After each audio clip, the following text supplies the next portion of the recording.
Liane Schalatek. I'm the Associate Director of the Washington office of the Heinrich Böll Foundation, which is a German political foundation affiliated with the Green Party in Germany.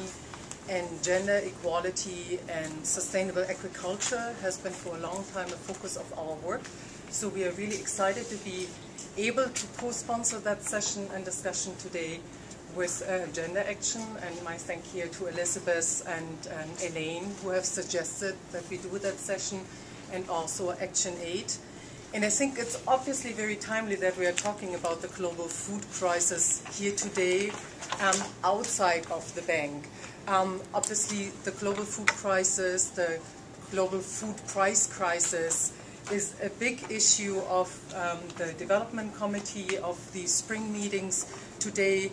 But I guess our suspicions will be kind of supported. The gender dimensions of the global food crisis is probably not going to be front and center of the discussions within the World Bank and risk-related finance and development ministers. And we think that's a pity, because it actually should be at the center, at the heart of the discussion, not only how the food crisis impacts the close to 1 billion people worldwide that are food insecure, but also what kind of solutions we need to get to sustainable agriculture. And again, when we are talking about the global food crisis is actually only one of a set of crises. We have heard about a triple crisis, which is actually a crisis of food and food prices, but also of the climate change, and also the economic framework, the economic segment, global financial and economic crisis. And there again, I think it's very important that agriculture is at the heart of both development and climate change, and solutions to both the development crisis that we are facing and climate change. And that's actually what we refer to when we are talking about sustainable agriculture. And just 1 year before Rio+20 and heading up to Rio+20 next year, we really have to discuss sustainable development and kind of get a little bit more into specific what now, 20 years past Rio, we have to understand under sustainable development. And I would presuppose and suggest that here in that discussion, which is so focused on the intersection of gender, agriculture, and the work that the international financial institutions are doing, that we really have to define that anew as low carbon, gender equitable, and climate resilient development. And again, climate agriculture is at the heart of that. Now, we will hear a lot from our three excellent panelists about the development dimensions, particularly in the development funding and the development spending of the international financial institutions, the shortcoming in the economic policy, the fact that they are not implementing their own gender mainstreaming mandates that most of the international financial institutions have. Let me just really briefly throw an additional facet into the discussion, namely point out the importance of the World Bank and the multilateral development banks, not only as development financiers and implementers, but also of implementing agencies of climate finance. And again, for climate financing instruments in mitigation, in adaptation, and in RED, which is the financing focusing on avoiding deforestation and forest degradation, agriculture is relevant to all of these different three sets of financing instrument, and with it, the increasing role of the World Bank and multilateral development banks in financing. One last thing that I want to put into that context, I think it's also very important to frame the discussion not only in terms of a gender mainstreaming policy, kind of and safeguards approach, but also a rights-based approach. There is the right to adequate food. It's enshrined in conventions. We also have the right for women's rights and gender equality, and those need to be at the heart of agricultural solutions and gender equality solutions. So with that, I invite Oh, yeah, I'm just reminded here that we are small enough a group that we just do a quick round and everybody could just maybe say their name and their affiliation, and so we have an idea who is sitting here at the table with us and wants to discuss with us. Why don't you start? My name is Cindy Clark. I'm the Director of Programs with AWID, the Association for Women's Rights and Development. Good afternoon. I'm Michelle Ewan. I'm with Georgetown Law. Alexis Paddock, also with Georgetown Law. I'm Elise Smith, the co-founder of Women Thrive Worldwide, and I work with Windrock International on especially gender and ag programs in the past. I'm Liz Cardy, and I work at Oxfam America. I'm Jesse Griffiths from the Brown Roof Project. I'm Susan Thompson from the Medical Mission Sisters. I'm Melissa Toiber. I work with the TOPS program at Save the Children. I'm Scott Bledgy. I'm with the Bread for the World Institute. My focus is on maternal and child nutrition. I'm Margaret Pinard, and I work for the Keystone Center. Hi, Francesca Ricciardone with the International Trade Union Confederation. Joel Hetker, I was Peace Corps in Iran, 70-72, went to Afghanistan at that time, and retired from the government. Now I'm a researcher at the National Archives. Henry Hetker, researcher at NARA, retired federal government. Debbie Winston, Literacy Bridge. We work with subsistence farmers who don't have literacy or access to electricity, and this is called a talking book. Joel Lawson with Gender Action.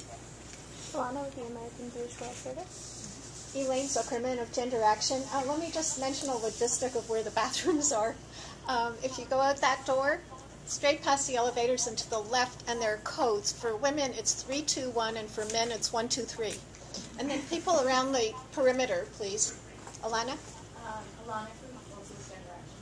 Sonia Loman, Gender Action. Lisa Vitale with Gender Action. Jenny Jha and Nadia Dar with the Bank Information Center. I'm Angelina Jabouche, also Bank Information Center. And I'm Andrea Surratt from Bank Information Center. Great, and we have one person, I believe, on the phone. Can you hear us? Yes, this is Yindra Chetan from Women Thrive Worldwide. Great. Wonderful. Thanks so much for joining us, and maybe as a reminder to everybody here in the room, if you guys could, or guys and girls, I guess, could speak up so that our visitor here on the phone will be able to hear us. With that, let me just briefly introduce our speakers. It won't take much time. You have also seen a short write-up of their bios. Elizabeth will start us off. She currently serves as the program coordinator at Gender Action with a background in feminist and gender studies and public health. Then as the second speaker, we have Mary Brill, who currently serves as ActionAid USA Senior Policy Analyst on Food Rights. Prior to that, she has worked with Africa Action and the Jubilee US Network. And then last but not least, and we're very excited to have Zaamu, is Zaamu Kaboneke. She's the Executive Director of Solutions for Women's Development based in Uganda. And she's currently with Georgetown Law's Leadership and Advocacy for Women in Africa program. And we are excited to have them here. The way we want to do it is have each of them speak for about 10 minutes and then hopefully have enough time for interaction with the audience. Elizabeth, why don't you? I do have another housekeeping note, especially before you head to the trash. Every piece of recyclable trash that goes into the trash instead of the recycling gives Gavi Alliance, our generous host today, a $200 bill. So they have to pay $200 per piece of recyclable items that go into the trash. So please just be very mindful of the recycling do's and don'ts. They've been very generous today in giving us this beautiful space. So I just wanted us to be mindful of that. And now that all the housekeeping is done, thank you again for coming. I'm really excited to see this great turnout. As Liane said, I'm the program coordinator at Gender Action, and with the help of Alana Book, we've been really spearheading a focus on food security and gender in the IFIs in the last few months. So we're very excited to launch our two latest publications today. You have them in front of you. For those on the periphery, I hope you were able to pick up your own copies. So this is what I really wanted to focus on today. We know that the global food crisis is a major issue. I think many in our field know that gender issues and food insecurity is inextricably linked. But I wanted to really draw your attention towards the role of the IFIs and the ways in which they describe gender mainstreaming as a priority, and the way it's actually implemented. We know that women often get shortchanged when it comes to agriculture investments, nutrition investments, and rural development investments from the IFIs. We know that the focus tends to be on agribusiness and large-scale investments, commercial investments that women are not likely to benefit from. We also know that women lack land ownership rights. Often inheritance laws prevent them from inheriting land, and it's not uncommon for IFI investments to further undermine that. And there are all these intersections between food insecurity and gender that really undermine women's autonomy and their ability to control the food security in their own households. And so I'm really glad that Liane sort of brought up all of these interrelated issues, because they really are all interconnected. So if you want to just take a look at, first I'd like to point out the primer. We're publishing this primer. It's a 4-page document. It gives you a little bit of background on all the different ways that gender, IFIs, and food insecurity are interconnected.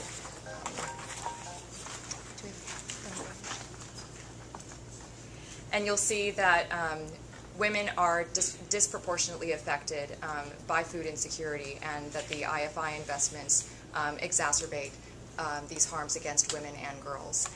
For example, when work in the home increases, particularly if men go away and migrate for paid labor, it's women that are responsible for everything within the household. They're responsible for gathering food, for gathering firewood, for gathering water, which could take hours and hours of their day. They're responsible for child rearing, and ultimately also responsible for small enterprise, small business income, if they're doing any market, if they're trying to earn any income on the side, and they're also responsible very often for bringing what crops they can to market. So when women have these reproductive responsibilities on top of the responsibility to earn income, and they're not given the support they need, they disproportionately suffer. I'll let you take a deeper look at that, but I'd like to move next to the case study that you have in front of you. Alana did a fantastic job working on this primer to give you a broad overview, but Gender Action also plans to do a whole series of country case studies, and this case study on Ethiopia is the first. So what are the main obstacles we have here with IFIs and gender and food insecurity? The major obstacle I see is that the IFIs talk a lot about why gender issues are so important, and they talk about gender mainstreaming, and they say that considering gender issues is very important in regard to agriculture and rural development investments, but when it actually comes to implementation, they really fall short. The Independent Evaluation Group, which some of you may be familiar with, produced a report in 2010, and it reviewed all of the investments that the IFIs made, the World Bank and the IFC made between 1998 and 2008. It was $23.7 billion worth of agriculture investments over in 108 countries, and this constituted about 8% of their total spending. And they found that, well, I'll just read straight from the report. They said that gender, environment are cross-cutting World Bank Group priorities, and agriculture and agribusiness could make a strong contribution to gender empowerment and environmental sustainability. However, they found that gender issues were more integrated into the design of these projects, not so much in the implementation. And here we have a profile in this case study. You'll see the current projects that are underway now in Ethiopia. All of